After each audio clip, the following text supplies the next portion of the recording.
Ayo, hararom digde.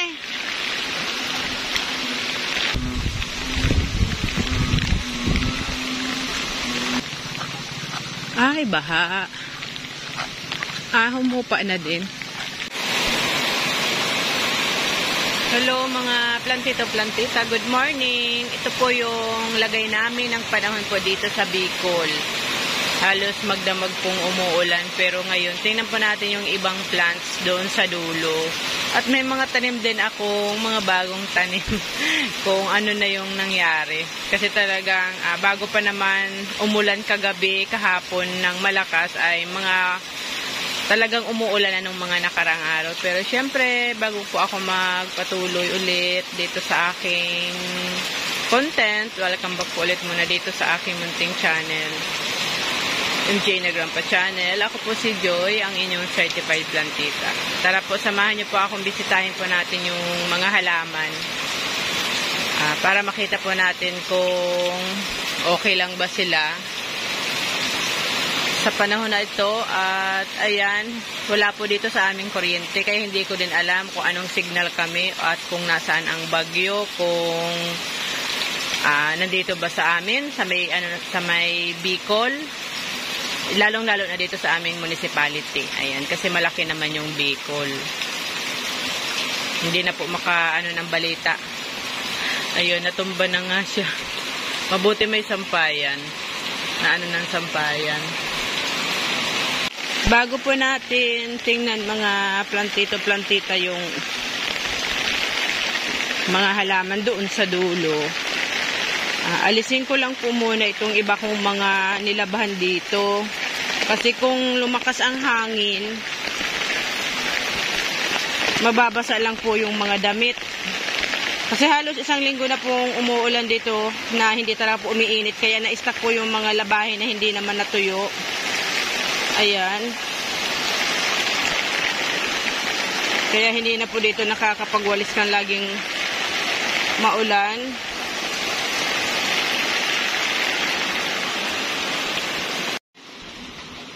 Medyo natagalan ako mga plantito-plantitang mag-amak or mag-apoy kasi napakahangin. Sobrang lakas ng hangin. Ayan, pabugso-bugso. Wala pat naman nga yung kuryente. Pero kahapon nakita ko po sa balita, Bicol po talaga, parting Legazpi. Kahapon po yun. Ang Legazpi po, ang Albay, Legazpi Albay ay malapit lang naman po yan sa Camsor. Pero ayan, swerte ko na lang dahil meron ako mga panggatong na tuyong-tuyo na po, kaya okay na sila.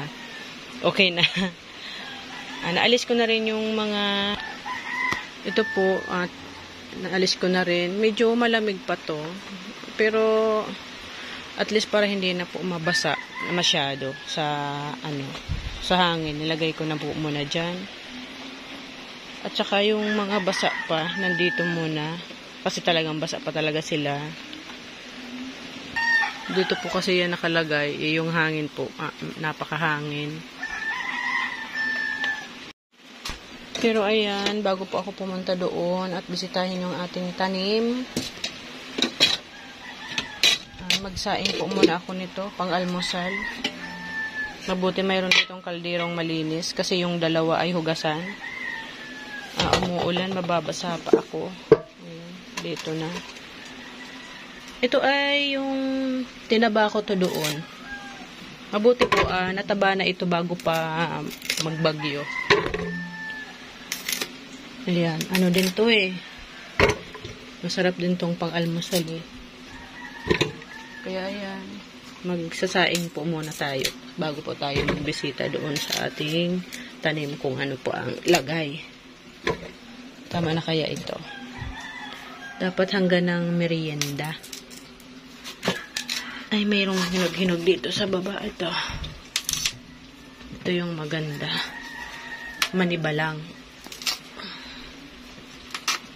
Ayan, hubal.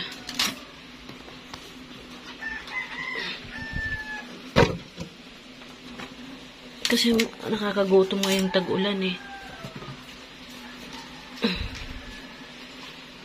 Ay, ang hirap naman kunin. Ayan, okay na po ito. Ayan. Sana po ay hindi mawala ang tubig. Di bali na wala ang kuryente, basta wag lang ang tubig.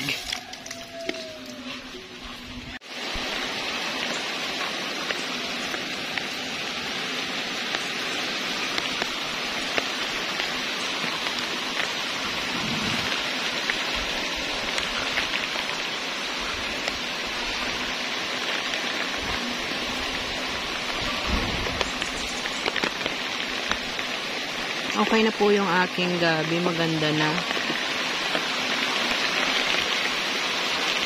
Yung kamuting kahoy ko din po ay ayan, tumubo na.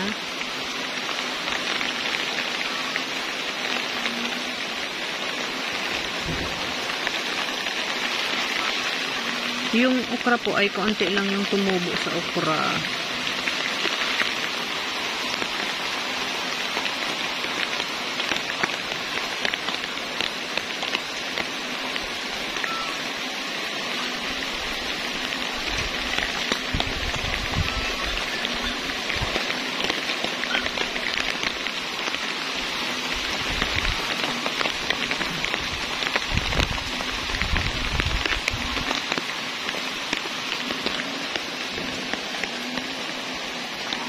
Yan, yung tubig po ay hanggang dito.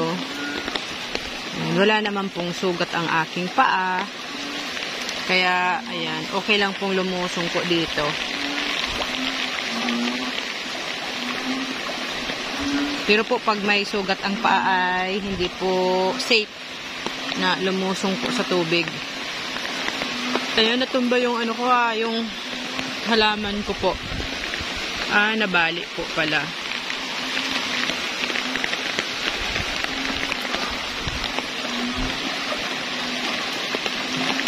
Ayan, medyo malalim na dito. Hindi na nakikita yung mga bago kong tanim na halaman. Ang lalim na. Ayan po. Ayan.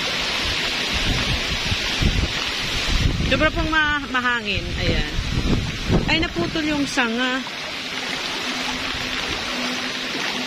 Naputol na yung sanga nitong halaman ko. Ayan, naputol yung sanga. Kasi po mabigat. Ayan, napuputol po yung ibang mga sanga ng halaman. Kasi po mabigat na. Siyempre po mahangin. Kaya ayan po, dito na ano. Nel, baha na sa tulay? Baha dyan?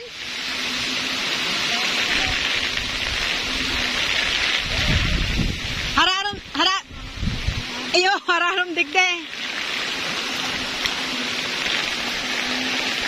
Ayan, di bali kung walang kuryente ay mayroon namang kaming panggatong. Ayan, swerte na lang namin na mayroon kaming napagawa na dirty kitchen at nakapagpaputol ako nung mga panggatong at kahit wala kaming gas ay nakakapagluto kami. Ay, naputol din po ito itong aking sa sobrang bigat. Diba po nung nakaraang mga linggo yung nagbagyo din, naputol po yung isa, pero tumutubo na po yung mga sanga. Pero ngayon po, yun naman po yung isa yung naputol. Ayan naman po yung naputol po.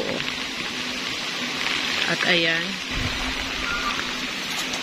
Ayan, okay lang po yung umulan. Wag lang pong bumaha ng husto. Dito naman sa amin, ayan, ganito lang yung senaryo. Pero yung halaman po natin ditong tanim, ayan. Yung iba, natahuba na, natakpan na ng tubig. Pero yung iba, lumilitaw pa naman yung mga mahaba yung pagkatanim. Ayan po, tingnan po natin dito sa daanan.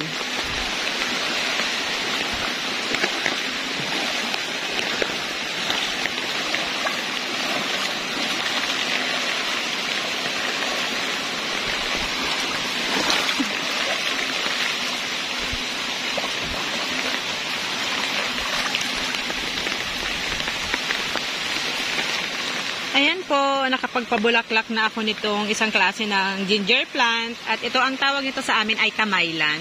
Sobra naman po talagang pretty-pretty ng kanyang flower. Ayan po, tingnan niyo po. Sobra pong talaga. Ganda nung pagka-shape ng bulaklak. Ayan, napakahangin po.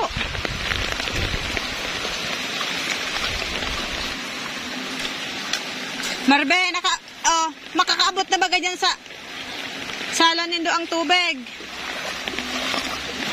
Malakas po yung dalang ulan po ni Christine. Ayan po mga basura po na yan. Siguro kung wala po ditong cyclone wire, ito po mga basura galing sa mga kapitbahay po ay siguradong nandyan po yan lahat sa aking garden. Kasi dyan pa naman yung pinakamababa. Nakatulong din tong cyclone wire para masala niya din yung mga dumi, lalo na yung mga plastic. Ayan po. Ito yung daanan.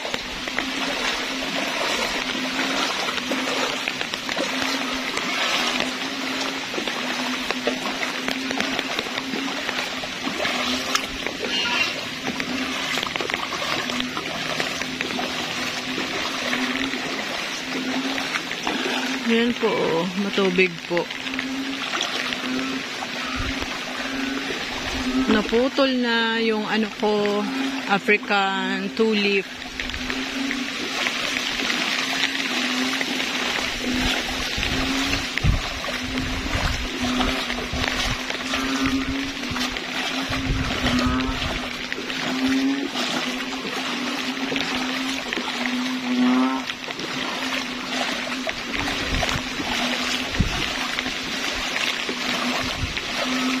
Ito na po yung papunta po sa may kalsada.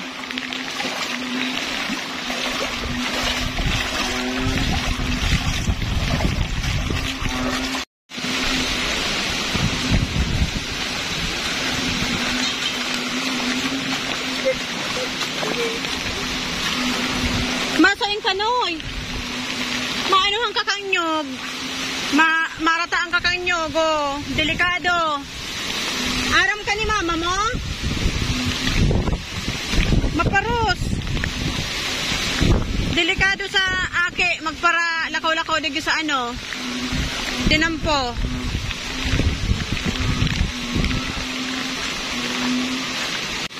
Sobra pong hangin. Hinahangin yung ko.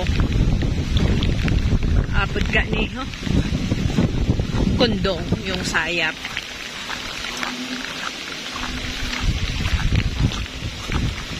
Pero yung mga bata po dito, tuwang-tuwa pag ganito pong umuulan at may hangin. Pumupunta sila sa mga nyugan. Kinukuha nila yung mga nalaglag na niyog at ibibinta nila. Siguro dahil sanay sila, kaya alam na nila kung paano mag-ingat. Kasi kahit nga ako nung maliit pa ako, pag bagyo talaga, yun yung time na magtangko. Magtangko po yung kukuha ka ng mga nalalaglag na niyog na pwede mo pang maibinta. Kasi siyempre po, hindi ka na mahirapan. Pre nang malalaglag yung niyog dahil nga po sa mahangin. So yun naman po yung chance ng mga tao, tulad ko nung bata ako, para makakuha din ng niyog na walang kahirap-hirap, na hindi mo na kailangan pang umakyat or pumunta sa mga masukal-sukal na damuhan para makakita ng mga nakatalsik na bunga ng niyog. Ngayon po, tingnan po natin dito sa may tulay namin kung bumaha ba dito.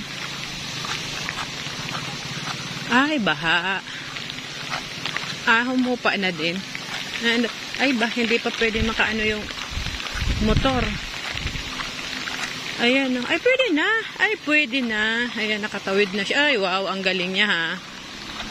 Sabagay, mababaw na lang naman yung nasa tulay.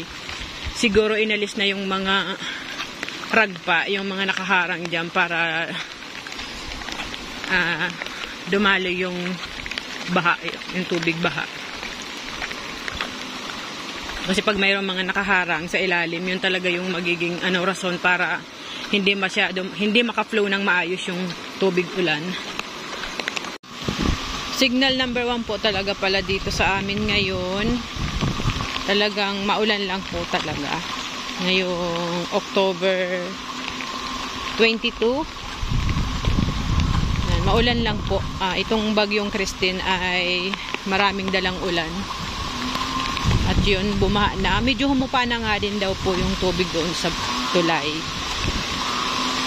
Mabuti na lang po, dito sa isang tulay namin ay mabilis naman pong humupa yung tubig dyan. Kumpara doon po sa isang tulay na mataas, nung hindi pa po yun naaayos, konting ulan lang po talaga, baha na po doon, hindi na makatawid yung mga tao. Kasi yung ilog po doon ay yung tubig galing pa sa iba't ibang lugar, kaya mas mabilis pong bumaha. Dito sa amin, galing lang talaga po dyan sa bukid yung tubig. Kaya ayun, doon sa may isang tulay, yung mataas, from Magtukon, from Goa, na tubig, from dito din sa amin, sa barangay namin, halos doon na nagkakatagpuan yung mga tubig, kaya mas mabilis po doon bumaha kumpara po dito sa may tulay po dito sa amin. Ayan, mga plantito-plantita yung update dito sa amin.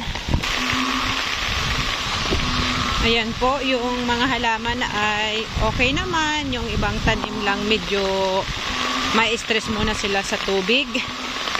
Okay lang po yung umulan, wag lang pong humangin.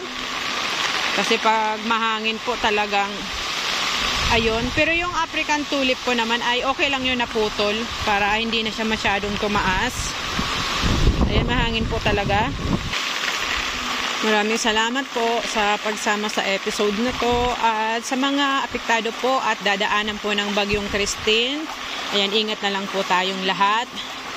Lalong-lalo na po dito sa parts po ng Bicol region. Ayan, maraming salamat po sa inyong lahat and God bless you all po.